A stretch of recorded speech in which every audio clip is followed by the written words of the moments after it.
Olá, poderoso e poderosa, seja muito bem-vindo ao vídeo de hoje. Hoje eu estou aqui às margens do rio Nilo, em um cruzeiro que acabei de fazer, na cidade de Luxor, e hoje mesmo pego um voo para o Cairo e do Cairo viajo para o Brasil. Mas antes eu não poderia deixar de gravar aqui, compartilhando com você algumas principais lições que eu aprendi aqui no Egito. Então vem comigo que eu tenho certeza que você vai amar o conteúdo desse vídeo.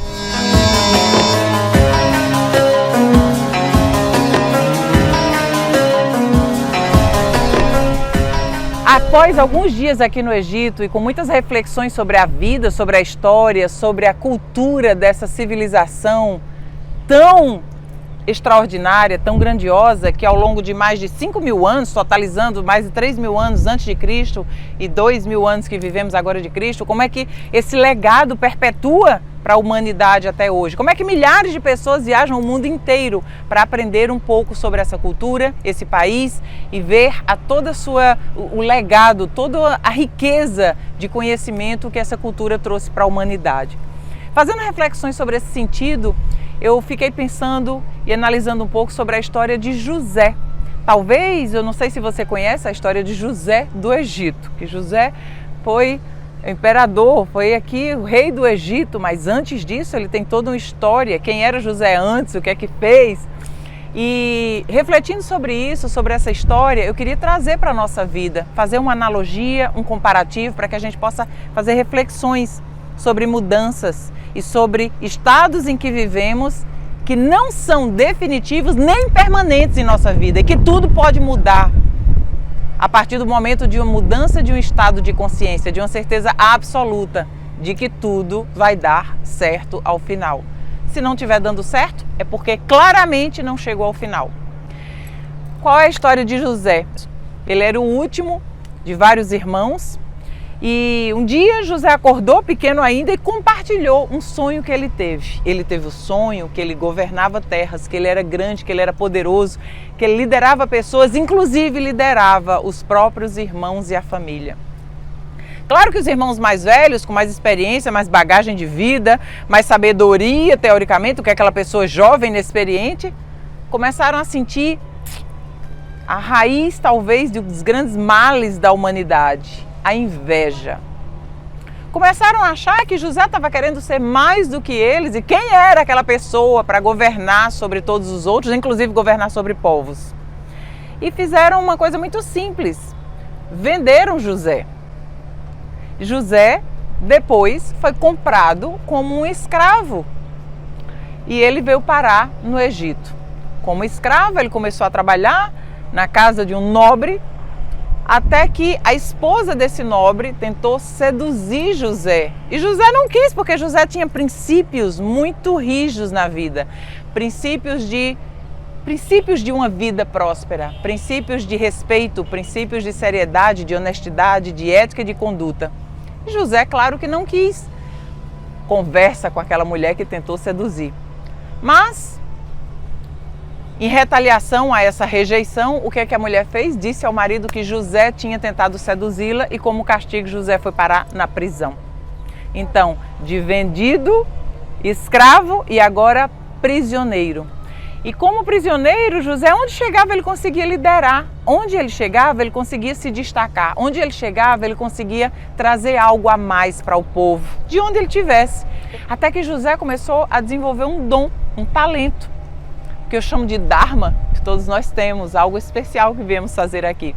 E o dom que José tinha era de conseguir interpretar os sonhos. Então, quando aqueles colegas prisioneiros compartilhavam algum sonho com ele, ele conseguia decifrar e, de fato, acontecia aquilo. E o que é que aconteceu um belo dia? Um dia o faraó sonhou com 7 vacas magras e com 7 vacas gordas. Sonhou com 7 espigas de milho cheias e com a seca. Com esse sonho, o faraó chamou todas as pessoas, todos os seus conselheiros, e ninguém era capaz de interpretar, de decifrar qual era esse sonho. Até que alguém comentou com o faraó: lá na prisão tem uma pessoa que interpreta sonhos. E o faraó manda chamar José. E José vem e interpreta o sonho do faraó. E fala que as 7 vacas gordas significam 7 anos de abundância e prosperidade que o Egito vai ter. E os 7 vacas magras querem dizer 7 anos de escassez que o Egito ia ter. De posse daquela informação, o faraó simplesmente decidiu pegar José para ser o seu conselheiro, colocou José nos cargos mais altos, colocou roupas de linho mais fino e puro, linho nobre daqui do Egito, para as vestimentas de José, e colocou José para dirigir, coordenar, construir a estratégia e fazer tudo para que quando as vacas gordas tivessem aqui, preparar tudo, encher os celeiros e ter abundância e fartura, para que no período das vacas magras o povo tivesse o que comer e sobrevivesse a toda aquela escassez daquele período que viria. E assim José passou da história de ser vendido, escravo, prisioneiro, a se tornar o rei do Egito. E por que eu quero trazer essa história aqui para a gente refletir com a vida? Eu quero falar que José, de fato, tinha algo grandioso para viver na vida dele. Mas por que ele tinha algo grandioso? Porque ele não desistiu. Se ele tivesse questionado, se ele tivesse achado que não era capaz, se ele tivesse achado que os outros são melhores do que eu, se ele tivesse ficado anos e anos com rancor dos irmãos porque venderam ele, se ele tivesse ficado xingando, reclamando, amaldiçoando as coisas em volta, sabe o que teria acontecido? Provavelmente José não teria sido nada nem ninguém, nem eu estaria falando dele aqui hoje, porque simplesmente ele seria um mero desconhecido, ninguém saberia quem era ele. E o que fez a diferença nesse homem? Aquele sonho que ele teve lá na infância ainda, aquele sonho que ele governaria o povo, alimentou a esperança dele. Ele fez uma conexão com a fonte criadora. E com essa conexão com a fonte criadora, ele acreditava que sim. E aonde ele estivesse, ele confiava de que aquilo era passageiro. Por onde ele passou, ele deu o melhor dele e foi dando aquele melhor que ele tinha para dar, que fez com que ele se destacasse. Com que as posições, a posição por onde ele estava, fizesse com que ele se tornasse uma pessoa diferenciada. Ele não era mais um na multidão, ele era alguém especial, aonde quer que ele estivesse, seja numa prisão, seja como escravo, seja como um funcionário de uma casa. Talvez aquele sonho que José teve foi o que o alimentou uma vida inteira, a promessa, um sonho, algo grande que está por vir. E às vezes tudo que a gente precisa na nossa vida é construir a nossa própria promessa. O que é que eu vejo para o meu futuro, o que é que eu quero para o meu futuro. Eu me conecto com a fonte criadora e eu acredito que aquilo é o meu futuro. Um futuro glorioso, grandioso. Quanto maior for a promessa, mais facilidade a gente tem para ultrapassar as dificuldades do deserto. Seja como escravo, seja como empregado, seja como prisioneiro. Todas as etapas da vida de José o prepararam para se tornar o grande rei, o grande líder que ele foi de um povo, que cuidou do povo, que alimentou o povo, que serviu ao povo. Talvez, se ele não tivesse tido sonho, se ele não tivesse uma promessa clara, diante da primeira dificuldade, ele tivesse sucumbido. E talvez, quando ele foi revelado naquele sonho do qual seria o futuro dele, se ele não tivesse acreditado que ele realmente ia longe, se ele tivesse pensado assim, eu vou viver esse futuro glorioso, que maravilha, mas o que é que eu vou ter que passar ao longo do período? Se José tivesse se concentrado nas dificuldades que ele passou em cada etapa, ele jamais teria conseguido.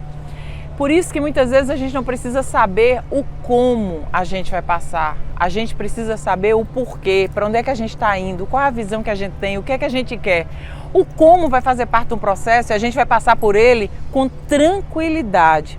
Se a visão de um futuro for grandiosa, suficiente para nos alimentar, nos encher de esperança, a gente vai passar por qualquer situação da nossa vida, sabendo que é transitória. Nada é definitivo. A única coisa definitiva que você tem que ter a certeza dentro de você é que você está bem, que você é fonte de um Criador maior e que tudo o que Ele quer é o seu bem, sua harmonia, sua paz e sua prosperidade. Independente de como você estiver, tudo passa. Alimente-se apenas com a promessa de um futuro glorioso e se torne o rei do seu Egito, do seu país, do seu mundo, liderando a sua família, onde você estiver. Vista-se do linho mais nobre, do tecido mais nobre que tiver. E deixe a sua marca, o seu legado. E que todos os seus descendentes possam contar a sua história. O que é que diferente você fez, o que é que você se transformou, como você se superou, como você aprendeu e como você serviu. Essa lição que eu aprendi, de uma das inúmeras lições que eu aprendi aqui no Egito, acabamos de fazer um cruzeiro incrível, atracamos aqui e vamos descer agora para a viagem. Se você gostou do conteúdo, junte-se a mim no canal, se inscreva agora, ative as notificações, compartilhe esse conteúdo com alguém que você acha que está ou num período de prisão, de escravidão, sendo injustiçado, em qualquer momento da vida, para que essa pessoa tenha certeza absoluta que nada é eterno. Ele está apenas sendo preparado e precisa alimentar na mente a visão clara da promessa de um futuro glorioso. Desejo muito sucesso para você, um beijo e até o próximo vídeo.